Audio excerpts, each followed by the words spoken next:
this hour. I don't want to be cute. I don't want to be a wise guy, but the Riviera of the Middle East, this could be something that could be so bad. This could be so magnificent. I'm going to start by doing something you might not hear in other places when it comes to what Trump said last night. And I might be wrong to do this, so please feel free to have a go already. But I think this is worth a try. So I'm going to start this by thinking that Trump is actually serious and should be taken seriously on this issue. I'm not going to start by saying, oh, it's Trump, oh, he's crazy, oh, this won't work because Trump do and say Trump things, you know? Because in several regards, I think he's right. He is right to say Gaza is a hellhole. He is right to say it is a death trap there. He's right to say that those innocent people who live in that part of the world deserve to be able to live in a place that allows them to have a good life. He's right to say that the same solution has been attempted for decades and the Middle East is no closer to a two-state solution. He's right to say those things. But yes, I agree with you, he sounds like what he is, which is a real estate developer looking for a new project. And the thought of removing millions of people to a location they don't want to go to at a place as yet undisclosed isn't currently workable with anyone.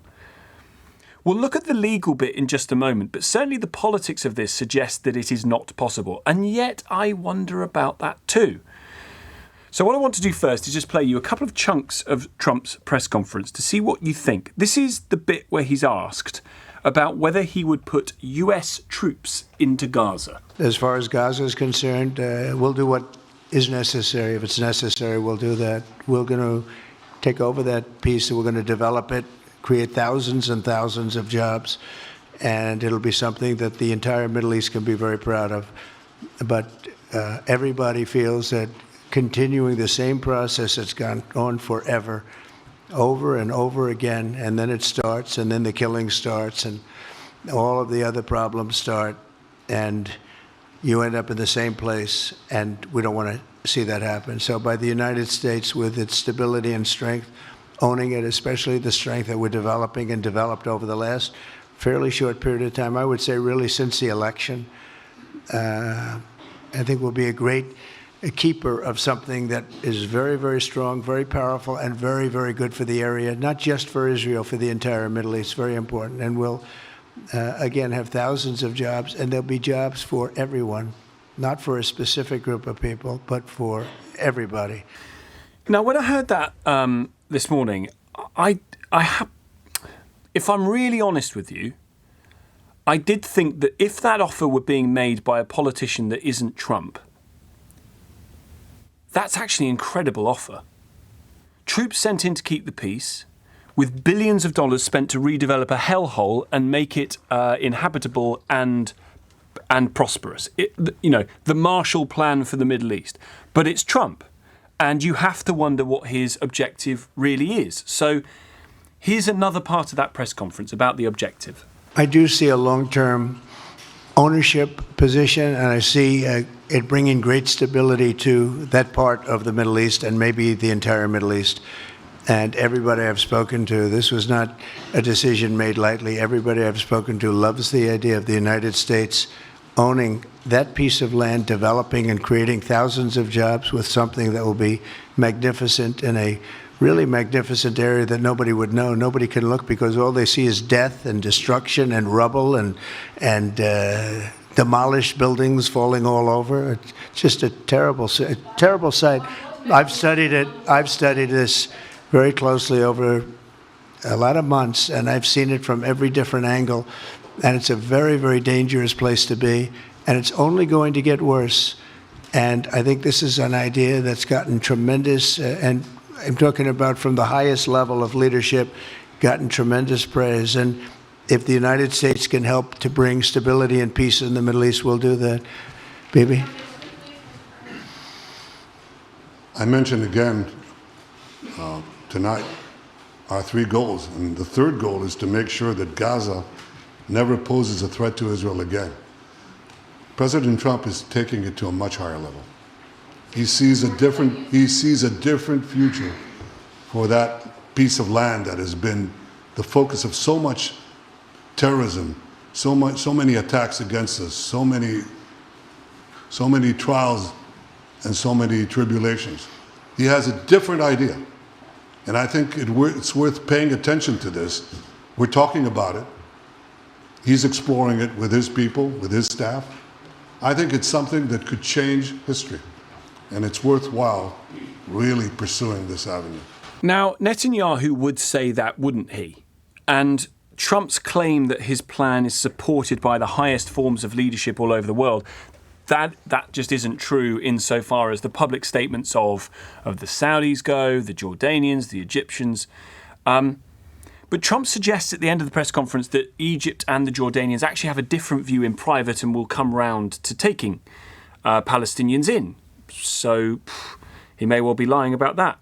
Palestinians, Trump also says, should be housed in the rebuilt Gaza. He was asked who will live there. He says people from all over the world, and I'm quoting now, and they'll live there, Palestinians also. Palestinians will live there. Many people will live there, but they've tried the other and they've tried it for decades and decades and decades. It's not going to work. It didn't work. It will never work. And you have to learn from history. History has, you just can't let it keep repeating itself, says Trump. On the legal side of this, I've heard a lot of people who are far cleverer than I am, know far more about it than I do, say the temporary forced removal of Palestinians from Gaza would be illegal, that it would be against the Geneva Conventions. So I just want to check this. Again, I'm not saying that this is right. I'm not saying therefore Trump should get what he wants. But if you look at what the Geneva Convention says about how an occupying force, which is what the law says Israel is in Gaza, Israel is an occupying force, it occupies Gaza. Article 49 of the Geneva Convention says something slightly different. It says individual or mass forcible transfers, as well as the deportations of protected persons from occupied territory to the territory of the occupying power or to that of any other country, occupied or not, are prohibited regardless of motive. That's clear. You can't do this. You cannot transfer people whose land you legally occupy out of that land either to yours or to somewhere else. Next paragraph. Nevertheless, this is the Geneva Conventions. Nevertheless, the occupying power may undertake total or partial evacuation of a given area if the security of the population or imperative military reasons so demand. Such evacuations may not involve the displacement of protected persons outside the bounds of the occupied territory, except when, for material reasons, it is impossible to avoid such displacement. Persons thus evacuated shall be transferred back to their homes as soon as hostilities in the area in question have ceased. The occupying power undertaking such transfers or evacuation shall ensure to the greatest practicable extent that proper accommodation is provided to receive the protected persons, that the removals are effected in satisfactory conditions of hygiene, health, safety and nutrition, and that members of the same family are not separated. That's actually in the Geneva Conventions.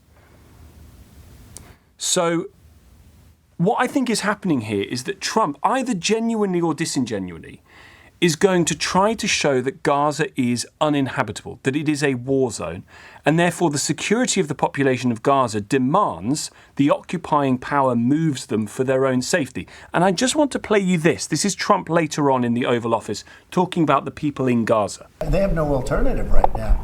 I mean, they're there because they have no alternative. What do they have? It is a big pile of rubble right now. I mean, have you seen the pictures of it? Have you been there? It's terrible to live. Who can live like that? And very dangerous. There's shooting all over the place. There's bombing all over the place on both sides. Now, I would think if they had an option of moving to an area, either in a large group or various smaller groups, and take care of the close to 2 million people, I would think that they would be thrilled to do it. They have no, when you say about the Gaza Strip, they don't have an option. Which is what I think he is trying to say to the Jordanians, the Egyptians, the Saudis, to offer them. At the moment, they're not doing it, so this plan isn't going nowhere, and he's shouting into the wind. But be honest. Try and put yourself in the position of a Gazan. If you were offered the chance to leave Gaza with your family and live in another Arab country, countries whose populations, by the way, take to the street in support of you, but whose leaders apparently aren't moved enough to take you in from a hellhole, if you were offered that chance, wouldn't you want to move? If it was temporary, and it has to be temporary, of course those people have to be able to live in what they call home. Of course they do. And that is a big if, right? It's Trump. So granted, that is a huge massive if. 0345 6060 973. Trump was voted in partially because he presented himself as trying to change the paradigm. He is the disruptor. And this is trying to change the paradigm. This is disruption. Is it therefore wrong? It might not work. It's not going to work based on the public statements of the people that would be absolutely necessary in making this work. But that is a slightly different point. Is he wrong to say he wants to do this?